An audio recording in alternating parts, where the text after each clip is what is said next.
Chemical units முழுமையாக பற்றி எரிகிறது. டேங்கர்கள், ரிஃபைனரிஸ் பற்றி எரிகிறது. எங்க? டெல் அவீவ்ல.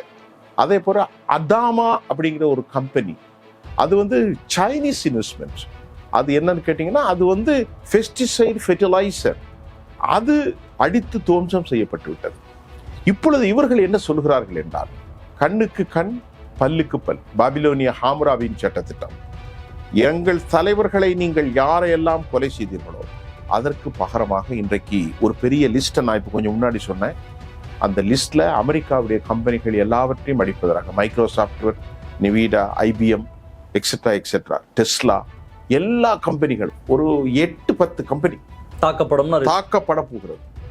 எந்த போரிலும் இல்லாத இந்த அழிவை அவர்கள் இந்த முறை நேரடியாக அமெரிக்காவுடைய பொருளாதார மையங்களில் தாக்கினார். பிரான்ஸ் இமானுவேல் மேக்ரானோ, ஸ்காமரோ, அதை போன்று ஜெர்மன் அதிபரோ, மெலோனி, சுவிட்சர்லாந்துலாம் கடுமையான கண்டனம். ஸ்பெயின்லாம் நீ என் நாட்டுக்குள்ளே உன் ஃப்ளைட் வர வேணான்னு சொல்லிட்டாங்க. அவங்களுக்கு பயமாயிற்று. ஈரானுடைய தாக்குதலில் அரபு நாடுகள் முழுவதுமாகவே அழிந்து போய்விட்டது. அமெரிக்கா இப்பொழுது உண்மையிலே பரிதாப நிலை என்னவென்றால், அமெரிக்க அதிபர் ஒரு இம்பீச்மெண்ட், பதவி விலகுவதற்கான சூழல் வந்துவிட்டது. அமெரிக்காவினுடைய 50 ஸ்டேட்ஸுடைய கவர்னர்களும் அவருக்கு எதிராக பிரகடனத்தை அறிவித்திருக்கிறார்கள். அமெரிக்காவுக்கு எதிராக உள்நாட்டில் கலகம் ஆரம்பிக்கிறது. அமெரிக்காவுடைய சரிவு ஆரம்பித்திருக்கிறது. டீடாலரைசேஷன் மட்டுமல்ல, ஃபாரின் இன்வெஸ்ட்மெண்ட் இனி துபாய்க்கு வரப்போவதில்லை. அமெரிக்காவுடைய ஆயுதங்கள் யாரெல்லாம் ஒப்பந்தம் போட்டிருக்காளோ அது டிக்ளைன், ஒட்டுமாக வீழ்ச்சி அடைய போகிறது. அமெரிக்கா செய்வதறியாது திரைத்து கொண்டிருக்கிறது. ஆனாலும் சின்ன பிள்ளை கெரன் லேவிட் போன்ற பேச்சாளர்களை வைத்துக்கொண்டு அவர்கள் மிரட்டி கொண்டு தான் இருக்கிறார்கள். வெற்றி வெற்றி வெற்றி என்பது காகித புலியாக மாறியிருக்கிறது. அமெரிக்க ஆயுதங்களை குறித்து உலகம் மறுபரிசீலனை செய்ய போகிறது. பன்முக ஒழுங்கு, இராணுவ தளவாடங்கள், அரசியல் நிலைகள், ஜியோகிராபிக்கல் பாலிடிக்ஸ் கம்ப்ளீட்டா. அரண்சை நண்பர்களுக்கு வணக்கம். அரண்சை ஊடகம் சுயேட்சையாக இயங்குவதற்காகவே உருவாக்கப்பட்டது. நாம் செய்கிற வேலை உண்மையிலேயே மக்களுக்காக செய்கிறோம் என்பதை நீங்கள் நம்பினால், வாய்ப்பு இருந்தால் இந்த ரேசர் பே QR கோடுக்குள்ளே நீங்கள் அதை ஸ்கேன் பண்ணி எங்களுக்கு உங்களால் இயன்றதை, விருப்பம் இருந்தால் ஆதரவு தெரிவிக்கலாம். வணக்கம், இது அரண்சை. நான் தேவா பாஸ்கர். நீங்கள் பார்த்து கொண்டிருப்பது டீப் டைவ் பாட்காஸ்ட். இன்னைக்கு எபிசோட்ல ஈரான் அமெரிக்கா போர் பற்றி தான் பேச இருக்கோம். இந்த போர் ஆரம்பித்த சமயத்தில் நம்ம பேசியிருந்தோம், அமெரிக்காவினுடைய வல்லாதிக்கம் அப்படின்றது என்னவாக இருந்திருக்கு, எத்தனை நாடுகள் மீது அவங்க போர் தொடுத்திருக்காங்க, அந்த நாட்டினுடைய கட்டமைப்பை என்னவாக சீரழிச்சிருக்காங்க, இப்படி நிறைய விஷயங்களை பேசியிருந்தோம். அண்ட் ஈரான் என்ன மாதிரியான ஒரு கவர்மெண்ட் அப்படின்றதையும் அந்த சமயத்தில் நம்ம பேசியிருந்தோம். கிட்டத்தட்ட போர் ஆரம்பித்து நீண்ட நாட்கள் ஆயிடுச்சு. தொடர்ச்சியாக டெவலப்மெண்ட்ஸ் வந்துகிட்டே இருக்கு அந்த போரை பொறுத்த வரைக்கும். ஸோ என்னெல்லாம் நடந்திருக்கு, இந்த வாரினுடைய அடுத்த கட்டம் என்ன அப்படின்ற நிறைய விஷயங்கள் தான் பேசியிருக்கோம். யார் கூட பேசியிருக்கோம் அப்படின்னா, மூத்த பத்திரிகையாளர் திரு சூஃபியான் கூட தான். வணக்கம் சார். வணக்கம் தேவபாஸ்கர் சார். போரினுடைய போக்கு அப்படின்றது ஒரு கணிக்க முடியாத லெவலில் போயிட்டு இருக்கு. முதல்ல அமெரிக்கா அந்த தாக்குதலை நடத்தும் பொழுது ஈரான் முடிஞ்சிடும் அப்படின்ற மாதிரி தான் எல்லாம் பேசிட்டு இருந்தாங்க. ஆனால் போக போக போக போக அமெரிக்கா ரெசிஸ்ட் பண்றதை பார்க்க ஆரம்பித்தோம். ட்ரம்ப்பை பின்வாங்கக்கூடிய நிலைமை. அவரே சொன்னார், இவ்வளோ ஸ்மார்ட்டாக அவங்க பண்ணுவாங்க, அமெரிக்காவோட பேசஸை யுனைடெட் அரப் எமிரேட்ஸ் இருக்கக்கூடிய பேசஸை தாக்குவாங்களாம் நாங்கள் நினைக்கல, ரொம்ப ஸ்மார்ட்டாக தான் ஈரான் ப்ளே பண்ணுறாங்க அப்படின்றத சொன்னாங்க. அதுக்கப்புறம் ஸ்ட்ரெய்ட் ஆஃப் ஹார்மஸ் அது மூடப்பட்டது, இப்போ அதுக்கு வரி கேட்கறது, இப்படி நிறைய விஷயங்கள் நடந்துகிட்டே இருக்கு. கடைசியாக நான் பார்த்தது அப்படின்றது ட்ரம்ப்பை நீக்குவதற்கு, ட்ரம்ப்புக்கு எதிரான ஒரு மிகப்பெரிய போராட்டமும் அமெரிக்காவில் நடந்திருக்கு. நோ கிங்ஸ் அப்படின்ற ஒரு ப்ரொட்டஸ்டையும் அங்கே இருக்கக்கூடிய மக்களும் பண்றாங்க. என்ன நிலை சார் இப்போ போரினுடைய நிலை அப்படின்றது என்னவாக இருக்கு? இப்போ திருப்பி சொல்ல போனா, அந்த போரை பத்தி நம்ம பேசுறதுக்கு முன்பு வல்லாதிக்க ஒடுக்குதல் சக்திகளுக்கு எதிரான ஒரு நிலைப்பாடு இன்று உலக ஒழுங்கை மாற்றி இருக்கிறது. அது ரொம்ப முக்கியமான ஒரு விஷயமாக நான் பார்க்கிறேன். அடக்குமுறைகள் என்பது ஒரு சாதாரண கிராமங்களில் 2 மனிதர்களுக்குள்ளே அடக்குமுறை இருக்கும். சக தாய்க்கு, ஒரே தாய்க்கு பிறந்த அண்ணன் தம்பிக்குள்ளே அதில் ஒடுக்குமுறைகள் உண்டு. ஒருவருடைய பணத்தை வைத்து அவருடைய வீட்டிலே பிரிக்க ஆரம்பிப்பார்கள். இந்த அடக்குமுறை மாநிலங்களை தாண்டி, கிராமங்களை தாண்டி, தேசத்தை தாண்டி சர்வதேச ஒடுக்குமுறையை இன்றைக்கு மாற்றும் ஒரு அமைப்பாக இந்த ஒட்டுமொத்த ஜியோ பொலிட்டிக்கல் சர்வதேச அரசியலுடைய முகம் மாறி இருக்கிறது. The face has to be changed. முழுமையாக அது மாறி இருக்கிறது என்பதுதான், அது மாற்றப்பட வேண்டும், அது மாறி இருக்கிறது என்பதுதான் உண்மை. குறிப்பாக நீங்கள் சொல்ல போனால் இந்த போருக்கான காரணத்தை அமெரிக்கா முதலில் ஆரம்பிக்கின்ற போது அமெரிக்க சொன்ன தகவல், இது ஒரு பயங்கரவாத நடவடிக்கைக்கு எதிரான போர் என ஒரு ப்ரொக்ளமேஷன் ஹஸ் பீன் மேட், அதாவது ஒரு பிரகடனத்தை அறிவித்தார்கள். அந்த பிரகடனத்தை அறிவித்தது யார்? அமெரிக்கா அல்ல. இனத்தால் நாங்கள் கடவுளின் பிள்ளைகள் என்று தங்களைத்தான் மகிழ்ந்து கொள்ளும் உச்சபட்சத்திலே சொல்லக்கூடிய யூத சமூகம் சொன்னார்கள். சியோனிசத்தின் தத்துவார்த்த ரீதிகள் சொன்னார்கள். இது ஒரு பயங்கரவாத நடவடிக்கைக்கு எதிரானது என்றுதான் பெஞ்சமின் நெத்தன்யாகும், இஸ்ரேல் கர்ட்ஸ் போன்றவர்கள், கிடியன் சார் போன்றவர்கள், அதே போன்று அங்கு இருக்கக்கூடிய வலதுசாரி பெசலேல் ஸ்மோட்ரிச், பென்கேவிர் போன்ற பயங்கரமான அடக்குமுறை, மனிதநேயத்தில் இல்லாதவர்கள் எல்லாம் சொன்னார்கள். அப்படி என்றால் ஈரானிடத்தில் மூத்த தலைவராக இருந்த ஆயத்துல்லா கமேனி, அவர் ஒரு மத தலைவர் தான். அப்பொழுது அவர் சொன்னார், எனக்கு வயது 86 வயதாகிவிட்டது, என்னை நீங்கள் கொலை செய்து ஒன்றும் சாதிக்க போவது இல்லை. அவர் ஒரு ஃபத்வா என்று கொடுத்திருந்தார். அவர் ஒரு இஸ்லாமிய ஷியாத் பிரிவினுடைய தலைவர். இஸ்லாமியில் 2 குழுக்கள் இருக்கிறார்கள். ஒருவர் சுன்னா முஸ்லீம், மற்றொருவர் ஷியா. சுன்னா என்று சொன்னால் அரபியிலே வழி என்று பொருள். the followers of Muslim, they must, அவர்கள் கண்டிப்பாக ப்ராஃபட் முகமதுடைய வழியை பின்பற்றுபவர்களே சோ கால்ட் சுன்னா. சவுதி அரேபியா, இவர்கள் ஷியா. கிட்டத்தட்ட எல்லாரும் ஒண்ணுதான், ஆனால் அவர்களுக்குள் சில பாகுபாடுகள் உண்டு. அது பெரிய மத தீவிரவாதங்களுக்கு அவர்களுக்குள்ளே மோதல் நடந்து கொண்டிருக்கிறார். அந்த நபிகளை ஏற்றுக்கொள்றவங்க நபிகளை 2 பேருமே ஏற்றுக்கிறாங்க, 2 பேருமே குரானை ஏற்றுக்கொள்கிறார்கள், எல்லாமே ஏற்றுக்கொள்கிறார்கள். அதில் சில விஷயங்கள் நபிகளுடைய தோழர்களிலே உள்ள ஒரு வித்தியாசத்தினால் அவர்கள் பிளவுபடுகிறார்கள். அது நம்ம வேற ஒரு சப்ஜெக்ட்ல பேசுவோம். ஓகே. இப்ப அயத்துல்லா கமேனியை பத்தி உங்களுக்கு தெரியும். அமெரிக்காவினுடைய நுண்ணினாக்கு ஆங்கிலம் பேசக்கூடியவர், பாரசீக மொழியிலே வல்லுனர். இப்போ இந்த முஸ்லிம்கள் அரபுகள் என்று எடுத்துக்கிட்டால் சவுதி அரேபியா, கத்தர், Jordan, Dubai, Kuwait, Oman, Bahrain, எல்லா நாடுகளுமே அரபுகள் தான். ஆனால் இவர்கள் முஸ்லிம்கள், பட் இவர்கள் பெர்ஷியர்கள். யாரு? இந்த ஈரானிய இருக்கக்கூடியவர்கள் பெர்ஷியர்கள். இவர்களுடைய ஆரம்ப கட்டம் நம் நாட்டில் உள்ள பிராமணர்கள் கூட அந்த ஆரிய இனம் என்று தான் சொல்லப்படுகிறது, அல்லது மற்றொரு இடத்தில் அது ஹிட்லர் இனம் என்று சொல்லப்படும். அந்த ஆய்வுக்கு செல்ல வேண்டியதில்லை. ஒரு அறிவுபூர்வமானவர்கள், ரொம்ப போராடக்கூடியவர்கள், பெர்ஷியர்கள். சரி, அதை வைத்துக் கொள்ளலாம். இப்படி இருக்கின்ற போது அமெரிக்கா 1937 ஆண்டுகளுக்கு பின்பு வறுமையின் பால் இருந்த இந்த நிலத்தில் இயற்கையாகவே ஒரு பெரும் சுரங்கமாக ஆயில் கிடைத்தது. உங்களுக்கு தெரிஞ்சிருக்கும். அமெரிக்காவினுடைய கம்பெனிகள் வந்தார்கள். 1937களுக்கு பின்பு அவர்களுடைய தொழிற்சாதனங்களின் மூலமாக பெட்ரோல் கிணறுகள் ஊற்றுகளாக வந்தது, கடலடியிலும் நிலக்கீழுகளும். 1970ஆம் ஆண்டு அமெரிக்கா ஒரு சட்டத்தை கொண்டு வந்தார்கள். இனி உலகம் முழுவதும் விநியோகிக்கப்படுகிற ஒரு பொருளுக்கு அமெரிக்காவினுடைய காப்புரிமை எங்கள் நாட்டுடைய டாலர் டிரான்சாக்சன், நல்லா கவனித்துக் கொள்ள வேண்டும், இதன் மூலம்தான் பரிவர்த்தனைகள் நடத்தப்பட வேண்டும். அப்படி என்றால் உலகத்தின் கிட்டத்தட்ட ஒரு 80% ஈரானில் இருக்கிறது, சவுதி அரேபியாவில் இருக்கிறது, அபுதாபியில் இருக்கிறது, கத்தரில் சிஎன்ஜி இருக்கிறது, குவைத்தில் இருக்கிறது, எல்லா நாடுகளிலும், ஈராக்கில் இருக்கிறது. மெயினா எல்லா நாடுகளிலும் இருக்கக்கூடிய இந்த எண்ணெய் வளத்தினுடைய சப்ளை ஃபுல்லாவே எப்படி நீங்கள் செய்ய வேண்டும் என்று அமெரிக்கா சொன்னது 1970 ஓன்லி டாலர் தான். மற்ற எந்த ரியால்லையோ இல்லது தினார்லையோ நீங்கள் பரிவர்த்தனைகள் நடக்கக்கூடாது. ஒரே ஒரு கரன்சி அமெரிக்க டாலர் தான். அப்ப நீங்க நினைத்துக் கொள்ளுங்கள், சவுதி அரேபியாவிலிருந்து ஒரு 5 லிட்டர் வெளியே கொடுத்தாலும் அமெரிக்காவுக்கு லாபம் உண்டு. காரணம், கோடானு கோடி லிட்டர் இன்னைக்கு சிஎன்ஜி இல்லாமலோ அல்லது கச்சா எண்ணெய்கள் இல்லாமலோ உலகம் இயங்காது. இன்னைக்கு நம்ம பார்க்கிறோம், இந்தியாவிலே பார்க்கிறோம். இப்ப அமெரிக்கா தனது காலை ஆழமாக வேறுண்டியது. முதலாவதாக கொஞ்சம் கொஞ்சமாக ஒட்டகத்தை மேய்த்து கொண்டிருந்த சமூகம் உயர வந்து விட்டது. இன்றைக்கு சற்றேறக்குறைய ஒரு நிரபவுட் ஒரு 95 ஆண்டுகளானது அவர்கள் இந்த நிலைக்கு வருவதற்கு. உங்களுக்கு தெரியும், துபை, சவுதி அரேபியா, அபுதாபி, ராஷல் கைமா, ஜித்தா, மெக்கா, மதீனா, எல்லா இடங்களுமே, குவைத், பஹ்ரைன் எல்லாமே செல்வ செழிப்பில் உயர்ந்தார்கள். உடனே அமெரிக்கா அங்கே போய் அந்த மக்களிடத்திலே சொன்னார்கள், உங்களுக்கு நாங்கள் கல்வியை கொடுக்கிறோம் என்று. யூரோப் நாடுகள் அமெரிக்காவும் அவர்களை சிந்திக்க விடாமலே எல்லாவற்றையும் செய்ய ஆரம்பித்தார்கள்.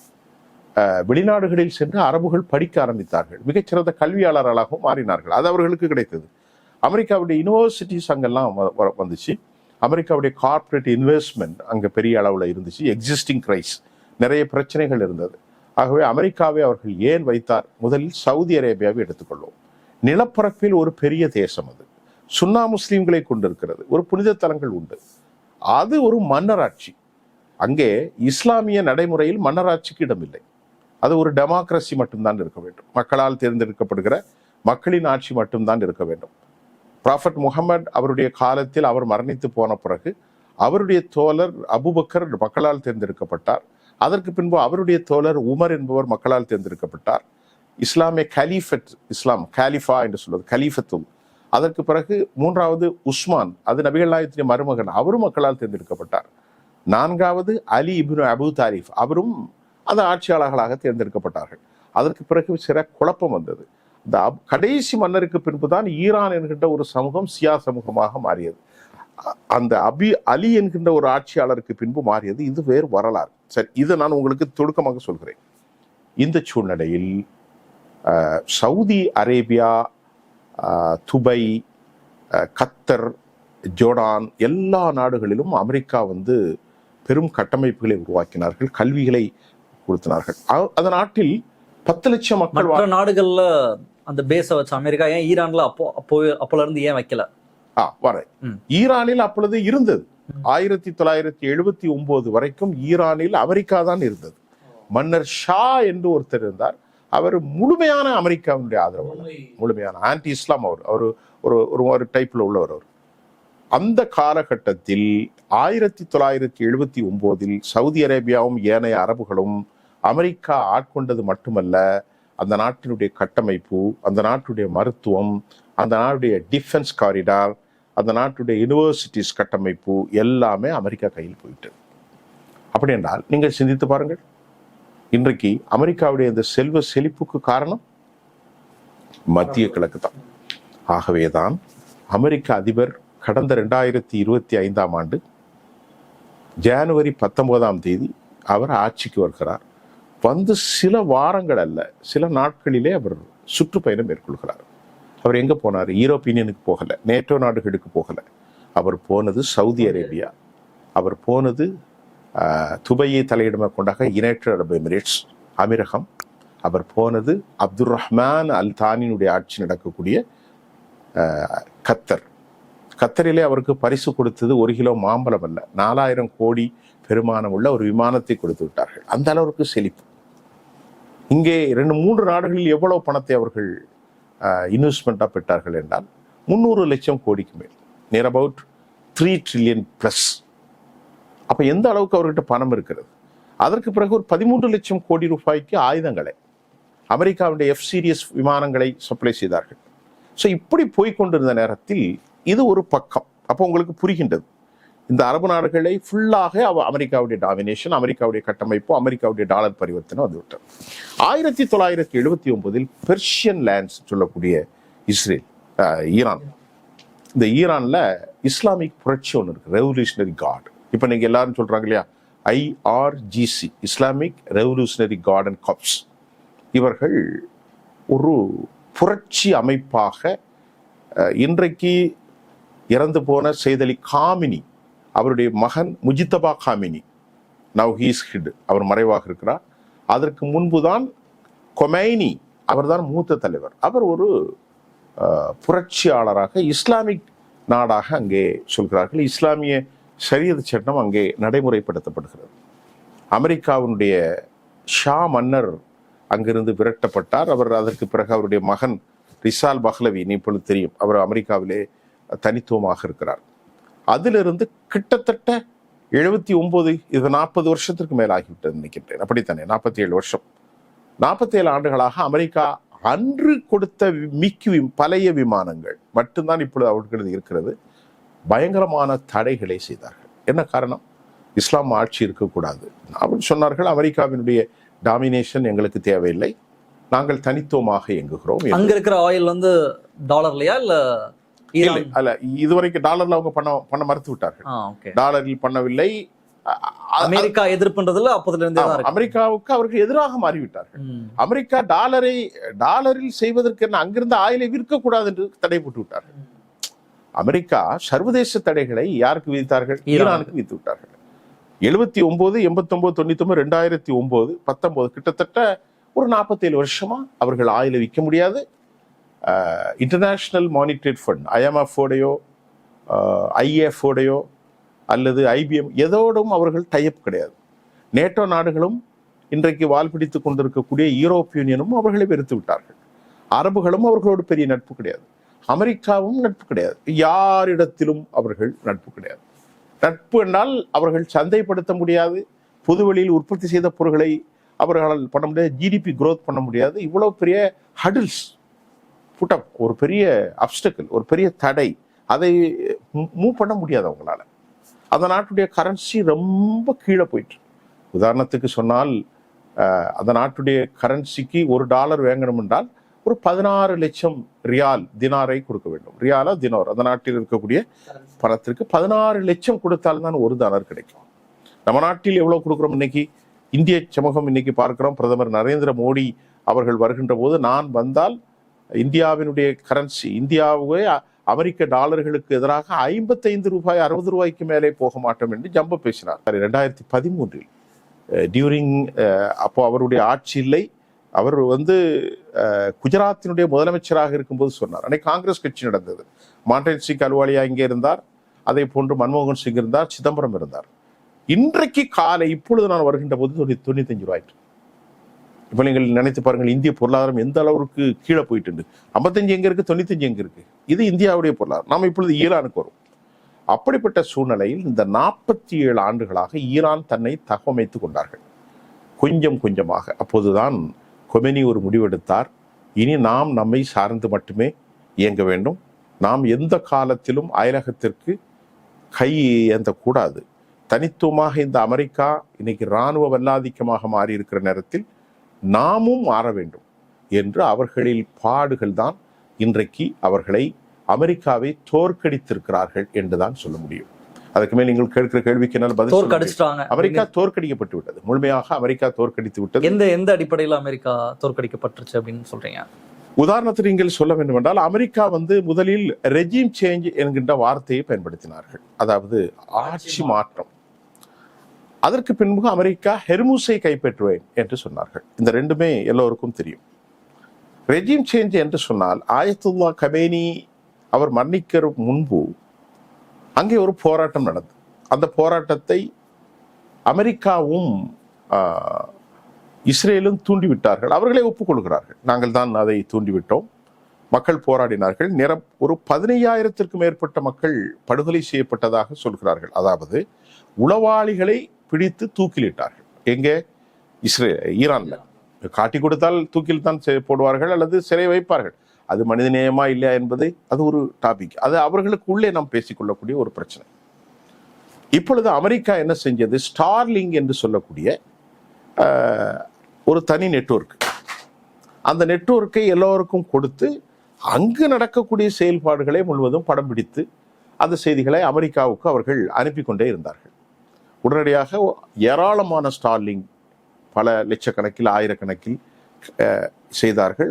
அதோடு போராட்டம் கட்டுக்குள் வந்தது.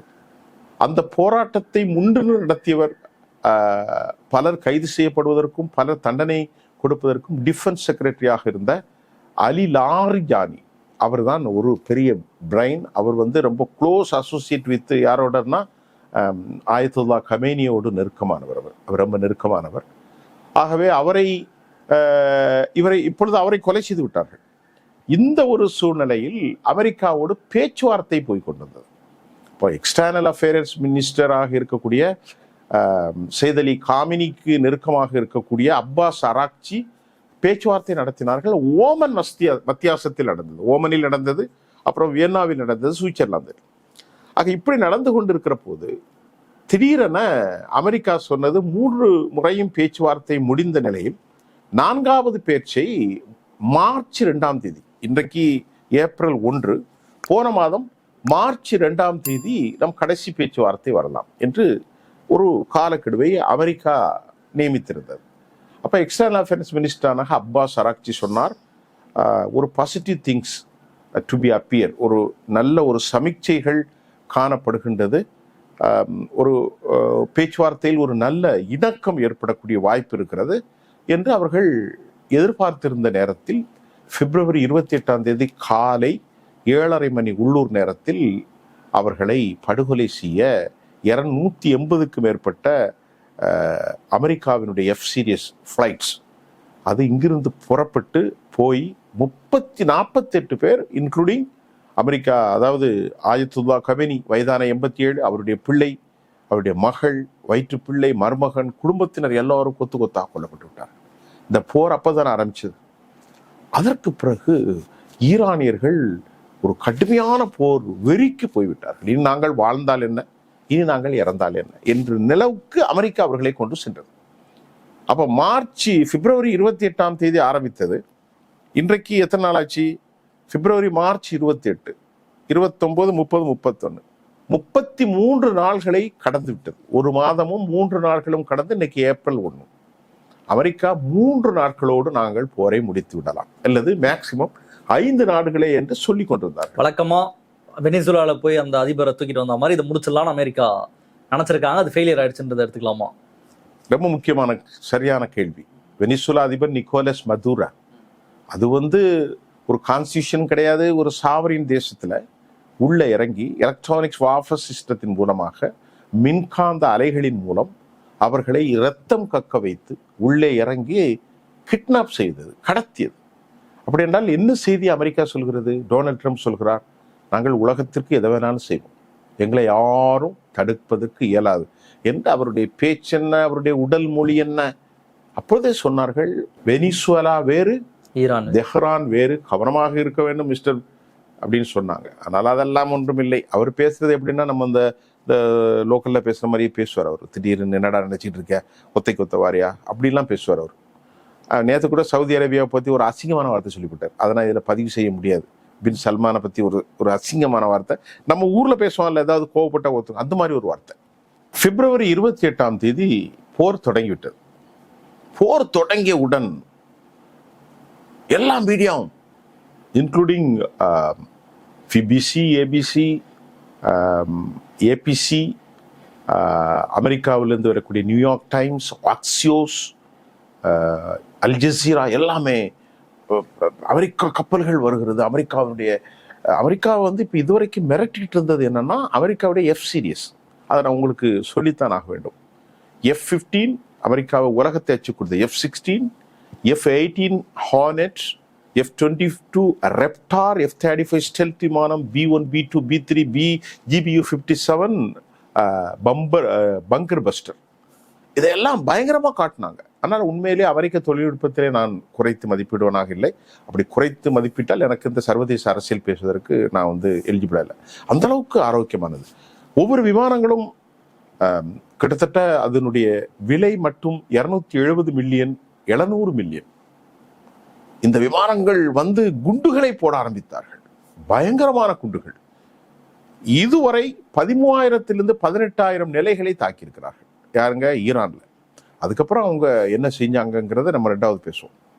அதுக்கப்புறம் சொன்னாங்க F-Series, F-Series எல்லாம் சொல்லிட்டேன். 15, 16 ஹார்னெட்டு, பங்கர் பஸ்டர், 35 ஸ்டெல்த் விமானம், F-22 ரேப்டர் இருக்கு பாருங்க, அது யாருக்குமே தெரியாது, அவ்வளோ வல்லமையானது. அது அவன் எந்த நாட்டுக்கு கொடுக்க மாட்டான், அவ்வளோ பெரிய ஸ்டார்.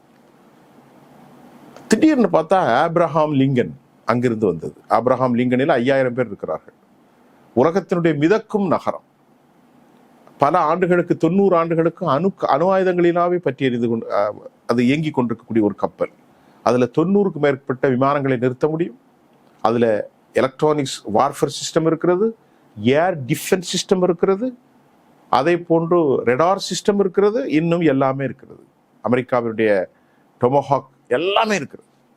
அது வந்தவுடன் சொன்னார்கள், அப்படி கிட்டத்தில் வந்தது ஈரான் பக்கத்துல. அதற்கு பிறகு சொன்னார்கள் கொஞ்ச நேரத்துல ஜெரால்டு ஆர்ஃபோர்டு வருகிறது, அதுவும் பெரிய கப்பல். இந்த கப்பலுடைய மதிப்பீடு என்ன? இந்திய மதிப்பிற்கு 1,15,000 கோடி. அடுப்பு சொன்னாங்க. அமெரிக்காவுடைய US Abraham Lincoln, US Gerald R Ford, US Carney Wilson, US Harry Truman, US Santos, இந்த மாதிரி ஒரு 11 கப்பல்களை கொண்டு நிறுத்தி ஒட்டுமொத்த ஈரான் காலிங்கிற மாதிரி ஒரு பெரிய பிம்பம் ஏற்படுத்தப்பட்டது. ஆனாலும் ஈரான் அது நிலை குறையாமல் என்றார்கள். எல்லோருக்கும் ஆச்சரியம். எப்படி சார் ஈரான் இத்தனை தெரியவில்லை, உலகத்துக்கே தெரியவில்லை. அமெரிக்கா எவ்வளவு பெரிய வல்லாதிக்க நாடு. நான் சொன்னது கொஞ்சம் தான். ஆமா, இது அல்ல டெமோஹாக் யோகனைகள். இது அல்லாம அவங்க மட்டும் இல்ல சார், இவ்வளவும் கொடுத்திருக்கக்கூடிய பக்கத்துல இஸ்ரேல், அவன்கிட்டையும் அவ்வளவுமே இருக்கு. Iron dome, iron beam, arrow system 2 and 3, தாட் system, terminal high altitude air defence system and also Patriot, எல்லாமே இருக்கு. அப்ப இவன் எதுவுமே பண்ண முடியாது. ஏர் டிஃபென்ஸ் சிஸ்டத்துல இவ்வளவு இருக்கு, 5 இருக்கு. Iron dome, iron beam, David sling, தாட் system, high altitude, Patriot system, எல்லாமே இருக்கு. அப்ப இவ்வளவு கப்பல்கள் வந்திருக்கு. ஏர் ஸ்ட்ரைக் செய்யறதுக்கு இவ்வளவு விமானங்கள் இருக்கு, பெரிய பணபலம் இருக்கு. அப்ப நீங்க என்ன நினைப்பீங்க? ஈரான் முடிஞ்சது, ஈரான் காலிதான் முடிஞ்சது. அப்படிதான் நமக்கு. அப்படி இருக்கிற போது அவர்கள் என்ன செய்தார்கள்? நிதானமாக, இதை விட ஒரு முக்கியமான கொடுமை என்னவென்றால், தலைவர்கள் கொல்லப்பட்டே கொண்டிருந்தார்கள். நேற்று தான் ஈரான் அறிவித்திருக்கிறது, ஏவன் தொழில்நுட்பத்தில் இவர்கள் தாக்குதல் நடத்துகிறார்கள். இந்த நேரத்தில் அவர்கள் என்ன செய்தார்கள் என்றால், இந்த தாக்குதல்களை அமெரிக்கா வெற்றி கொள்ள முடியாமல் போனதற்கு மூல காரணம் என்னவென்றால், அந்த நாட்டினுடைய நிலப்பரப்பு. அது எப்படின்னா, ஜியோகிராபிக்கலா மலைகள், காடுகள், கடல் சார்ந்த பகுதி, பாலைவனங்கள், அதே மாதிரி தரைத்தள பகுதிகள், இப்படி பல கூறுகளை கொண்டது. அவங்க என்ன பண்ணியிருக்கிறாங்க, அமெரிக்காவுடைய உச்சபட்சமாக குண்டு போடக்கூடிய பங்கர் பஸ்டர் பயங்கரமானது. அதை பத்தி கொஞ்சம் சொன்னாதான் தெரியும். அதனுடைய மொத்த வெயிட் 14 டன்னு. நாம் புரிந்தால் 14,000 கிலோ. இதை கொண்டு போடுறதுக்கு எங்க இருந்து போடுவாங்க? அவங்க போடுறது டியூகோ கர்சியால இருந்து போடுவாங்க. டியூகோ கர்சியா எங்க இருக்கு? இந்திய தரைக்கடல்ல, இந்திய பெருங்கடல்ல இருக்கு. அது மொரிஷியஸ் பக்கத்துல யூகேவினுடைய ஆளுகைக்குட்பட்டது. அது அவங்க வச்சிருந்தாங்க. ஏற்கனவே அந்த நாட்டில் ஜூலை கடந்த 2025 இஸ்பஹான், ஃபர்தோஸ், நட்சான் போன்ற 3 அணு ஆயுத நிலைகள்ல குண்டை போட்டு நாங்க காலி எல்லாத்தையும் அழிச்சிட்டோம் அப்படின்லாம் சொல்லிக்கிட்டு இருந்தாங்க. இப்ப இந்த நிலையில இந்த பங்கர் பஸ்டர் குண்டுகளை அவர்கள் போட்ட ஆரம்பித்தார்கள். எங்க போட்டாங்க? இஸ்பஹான்ல, ஃபர்தோஸ்ல இல்ல. போன முறை ஃபர்தோஸ்ல போட்டாங்க. அணு ஆயுத நிலைகள் நம்ம ஊர்ல கல்பாக்கம் இருக்கிற மாதிரி அங்க இஸ்பஹான். ஆனாலும் லீக்கேஜ் வரும், அது வருது, இது வருதுன்னா ஒன்றும் நடக்கவில்லை. பரவாயில்லை. அமெரிக்காவுக்கு எல்லாரும் வால் பிடிக்கக்கூடியவர்களாக இன்டர்நேஷனல் அட்டோமிக் எனர்ஜி ஏஜென்சி அதனுடைய தலைவர் ரஃபேல், அவர் பேர் குரைஷியா, அவரும் அமெரிக்காவின் பக்கமே போய்விட்டார்.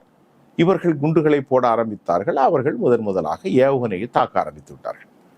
அந்த ஏவுகணையில அவர்களுக்கு வீரியமானது என்ன சொன்னார்கள்? Fatah 1, Fatah 2. நமக்கு அமெரிக்காவில் சொன்ன மாதிரி இதையும் சொல்லிடும்.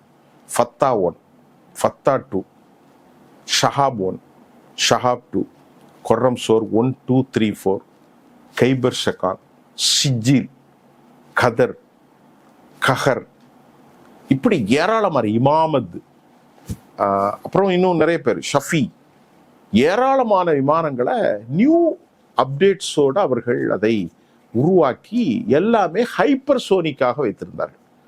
பலிஸ்டிக்ஸ் மிசைலுக்கும் ஹைப்பர்சோனிக்கும் என்ன டிஃபரெண்ட் என்றால், ஒரு 17,000 கிலோமீட்டர் வேகத்தின் இவர்கள் புவி சுற்றளவின் அதன் வேகம், அது காற்று மண்டலத்தை விட்டு வருகின்ற போது அது 9,800 ஆகும்.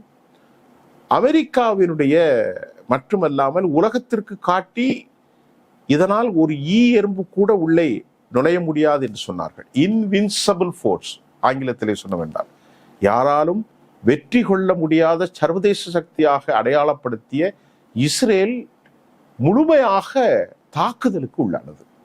டெல்லவியூ தாக்குதலுக்கு உள்ளனது, ஹைஃபா தாக்குதலுக்கு உள்ளது, கிரியோட் சமானா தாக்குதலுக்கு உள்ளானது, அதே போன்று வெஸ்ட் பேங்க் தாக்குதலுக்கு உள்ளானது, ஜெருசலேம் தாக்குதலுக்கு உள்ளானது. ஒரு சிறிய 6-7 நகரங்கள் தான். எல்லாவற்றையும் தாக்க ஆரம்பித்தார்கள்.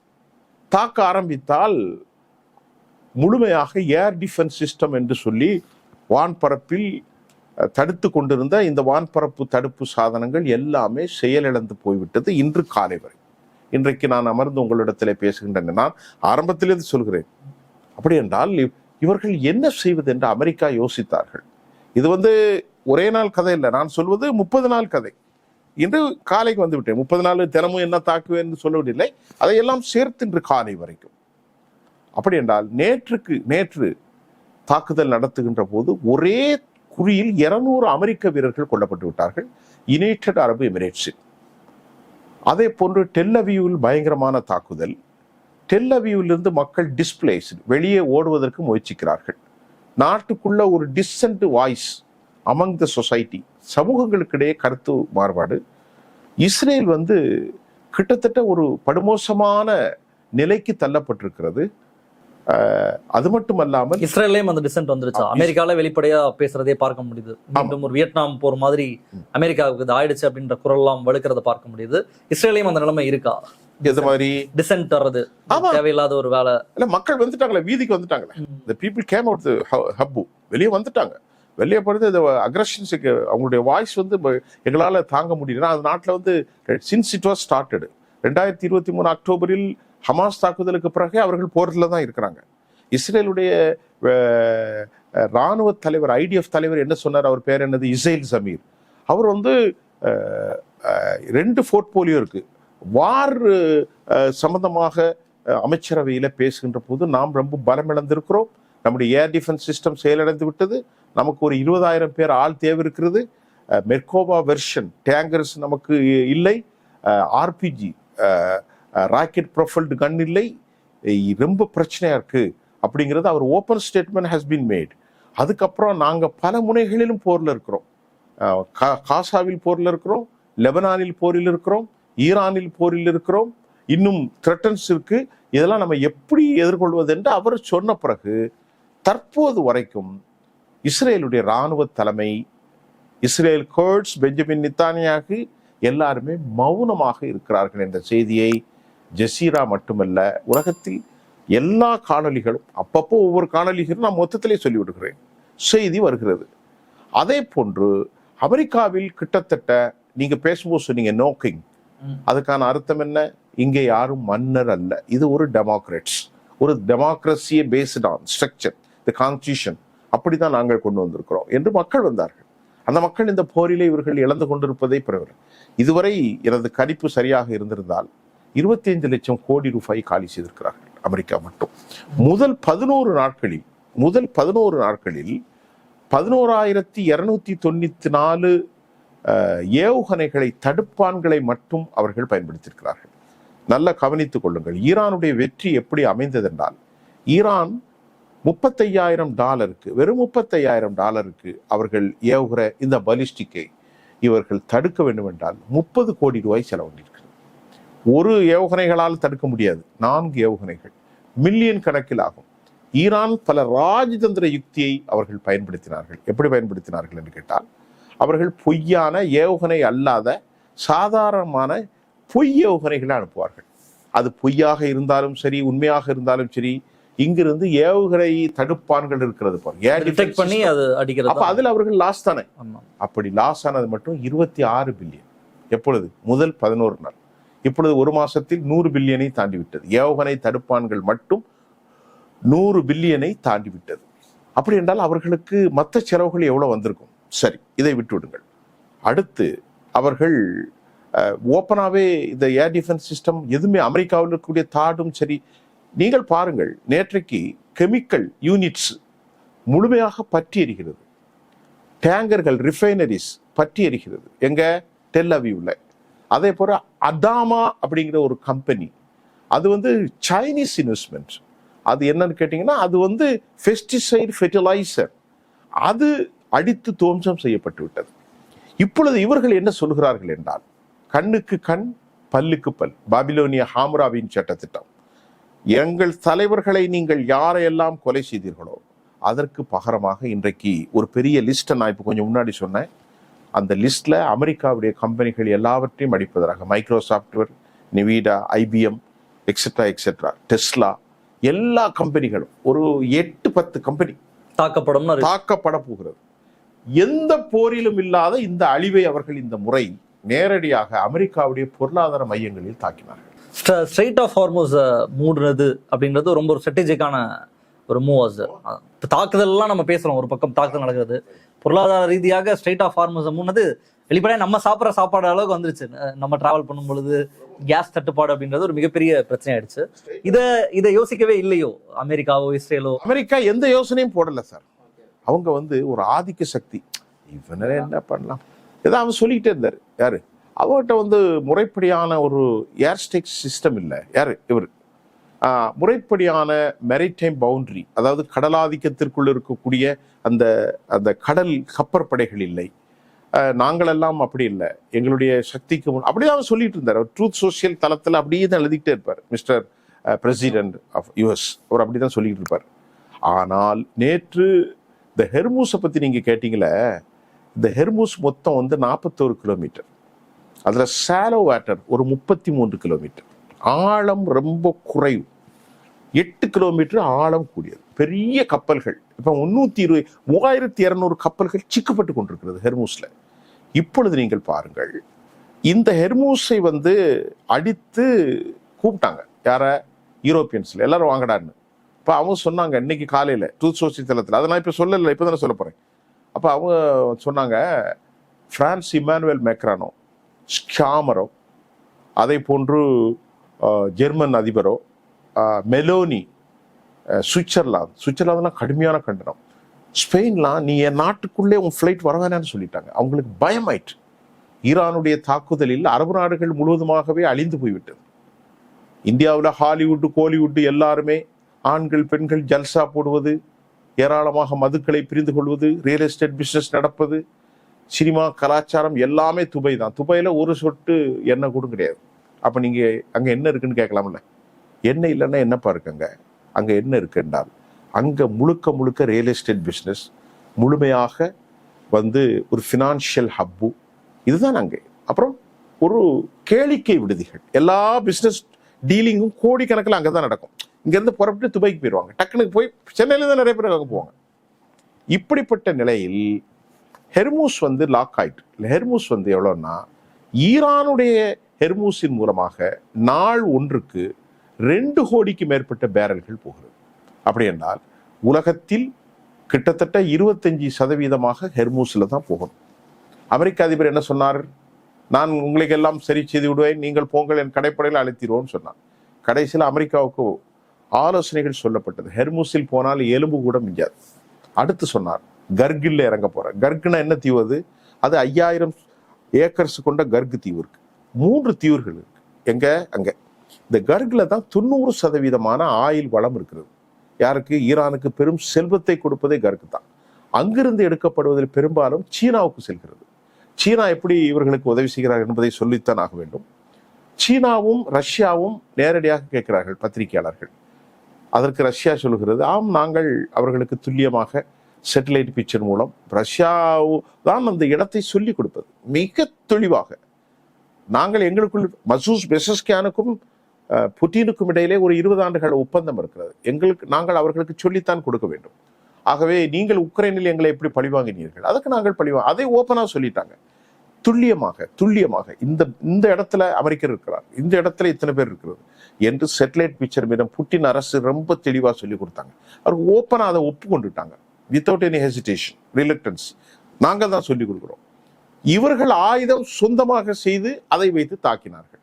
இப்பொழுது ஹெர்மூஸில் இவர்கள் இறங்குவேன் என்று சொல்லி கடைசியில் சொன்னார்கள். ஹெர்மூஸில் இறங்கவில்லை. உடனே ஒரு ட்வீட் போட்டார், நீங்கள் எல்லாம் வாருங்கள் என்றால். எந்த ஐரோப்பா நாடும் நாங்கள் வரமாட்டோம், எங்களை நாங்கள் காப்பாற்றி கொண்டால் போதும்.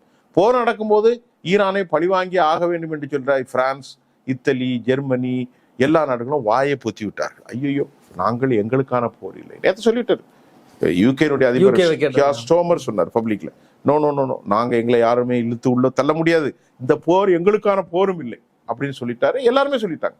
உடனே அமெரிக்க அதிபர் நேத்து, நீங்கள் தான் தைரியமான ஆளாச்சே, உங்களுக்கு ஆயில் வேணாலும் எங்களிடையே வாங்குங்கள், இல்லைன்னா நீங்க தைரியமான ஆளாச்சப்பா, கரைஜா போய் அங்க போய் அடிச்சு எடுத்துக்கிடுங்க.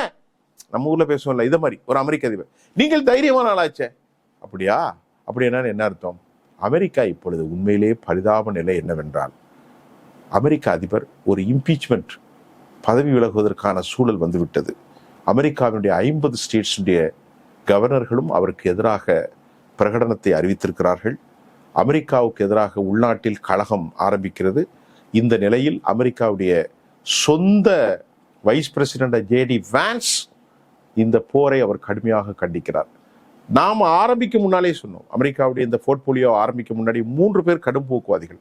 ஒன்று வெளிவிவகாரத்துறை அமைச்சர் மார்க்கோ ரூபியோ, இன்னொன்று பீட் ஹெர்ட்ஸ் டிஃபென்ஸ் செக்ரட்டரி, மூன்றாவதாக மைக் ஹக்குபி. இவர்கள் இன்னும் இந்த மாதிரி நிறைய பேர் இருக்காங்க சியோனிஸ்ட். அதே மாதிரி முக்கூட்டு படைகளுடைய தலைவராக இருக்கக்கூடிய டேவிட் கென் சொன்னார், நம்மிடத்திலே ரொம்ப ஆயுதங்கள் குறைவாக இருக்கிறது என்று சொன்னார். அவரே சொன்னார், ஆயுதங்கள் ஒரு வாரத்திற்குத்தான் நம்மளிடத்திலே இருக்கிறது என்று சொன்னார். ஜோகென் அமெரிக்காவினுடைய வெளிவிவகாரத்துறை அதாவது அமெரிக்காவுடைய உளவு அமைப்பினுடைய முக்கியமானவர். அவர் ரிபப்ளிக்கினுடைய அபிஷியல் ஸ்போக்ஸ் பர்சன் ஆக்ட்ஸ் அமெரிக்காவுடைய அந்த ஊடகத்திற்கான அவரே ரிசைன் பண்ணிட்டு போயிட்டார். அவர்கள் சொன்ன காரணம், இப்பொழுது அமெரிக்க அதிபர் யாரையுமே எதுவுமே கேட்டுக்கிட்டல. இப்போ அமெரிக்காவுக்கு இருக்கிற சிக்கல் ஆயுத பற்றாக்குறை. இரண்டாவது சிக்கல், இன்றைக்கு நேற்று இரவு ஒரு அறிவிப்பு வந்திருக்கிறது, உலகத்தை உற்றுப்பாக்க செய்திருக்கிறது. நான் பேசும்போது சொன்னேன், என்ன சொன்னேன்?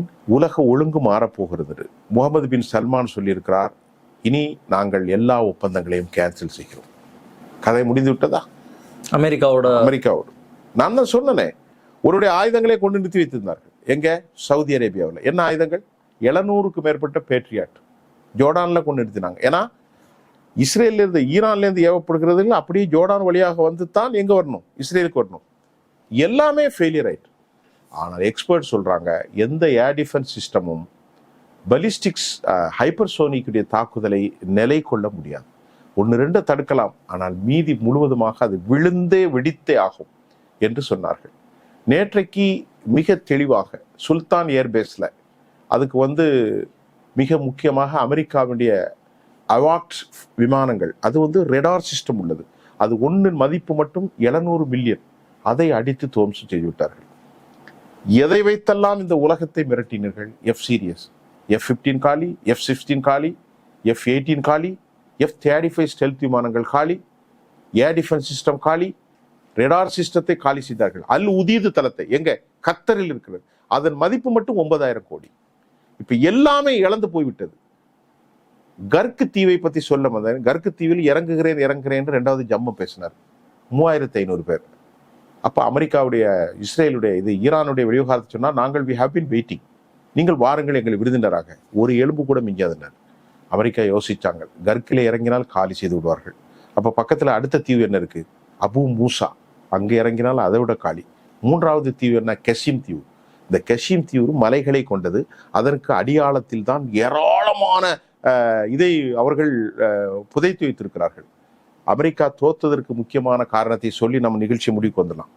என்னவென்றால், அமெரிக்கா போடுகிற பங்கர் பஸ்டர்களுடைய அளவை குறித்து இன்டர்நேஷனல் காணொலியில் பல செய்திகளை நாம் படித்திருக்கிறோம். அவர்கள் அதிக ஆழமாக கிரானைட் மலைகளுக்கு அதிகமாக கீழே 500 மீட்டருக்கு கீழே தான் அவர்களுடைய இராணுவ கட்டமைப்புகள் இருக்கிறது. அது மட்டும் இல்லாமல் இந்த தேசம் ரொம்ப பரந்த தேசம்.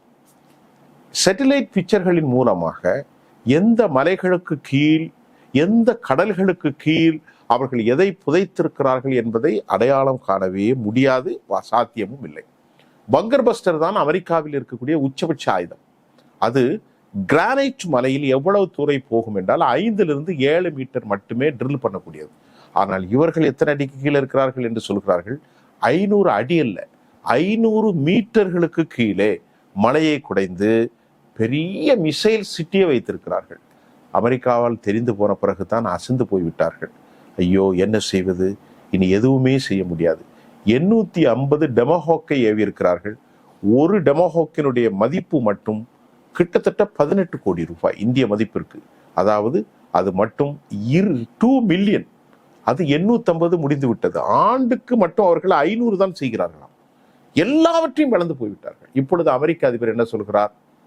மீசையில் கீழே விழுந்து மீசையில் மண் விட்டாத கதையால் நாங்கள் ஹெர்மூஸை ஒன்றும் செய்ய போவதில்லை, நீங்களே எடுத்துக்கொள்ளுங்களேன் என்று அமெரிக்கா தப்பி ஓட பார்க்கிறது. அடுத்த கட்டம் அப்படின்றது என்ன சார்? இந்த போரினுடைய போக்கு, இறுதி போரின் போக்கு அமெரிக்கா எதையும் சாதிக்க முடியாது. அந்த 15 கண்டிஷனும் ஃபெயிலியர் ஆயிட்டு அவர்கள் முதல் கண்டிஷன் 5 கண்டிஷன் போட்டார்கள் ஈரான். முதலில் இந்த பிராந்தியத்திலிருந்து நீ வெக்கேட் ஆகு, பாயிண்ட் நம்பர் 1. எங்கள் மேலே உள்ள தடைகளை நீக்கி, பாயிண்ட் நம்பர் 2. பாயிண்ட் நம்பர் 3, எங்களுடைய பிடித்து வைத்திருக்கக்கூடிய எங்களுடைய எல்லா ப்ராப்பர்ட்டியும், அசட்ஸ் எல்லாத்தையும் விடுதலை செய். 3. 4வது என்ன சொன்னார்கள், உலக அளவிலே எங்களுக்கு ஒரு கேரண்டி வந்து, குளோபல் கேரண்டி.